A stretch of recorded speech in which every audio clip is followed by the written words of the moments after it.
Well, inside the shop here, and looking up into the rafters, and you probably can't see it too good right there, but we'll zoom in on them.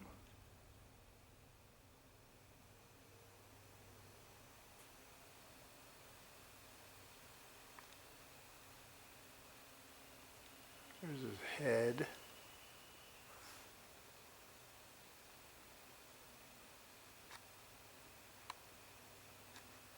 Zoom back out a little bit.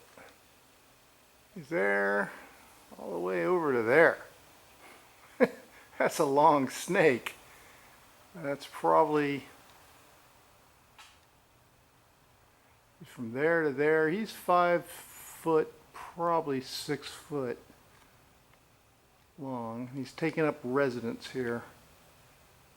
He's been here, I don't know, I've noticed him for a week, almost 2 weeks maybe.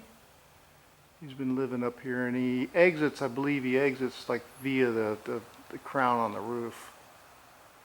This must be his tree. But he's a king.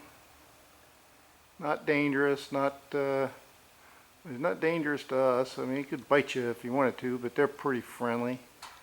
He mainly just sits up there and looks, watches me. But they're very friendly snakes. And there he is, you see him moving there. Very friendly snakes, but they are called a king snake for a reason. They will kill other snakes. He'll kill rattlers and copperheads or any other kind of snake he wants.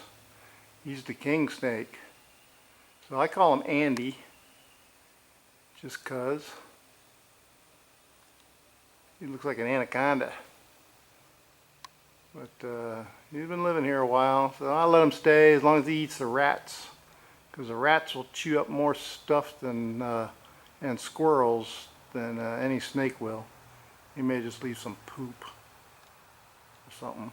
But I don't know, I thought you guys just might be interested in, not really a toy, but he's my pet snake, Andy. That's short for anaconda, because this guy's the size of one.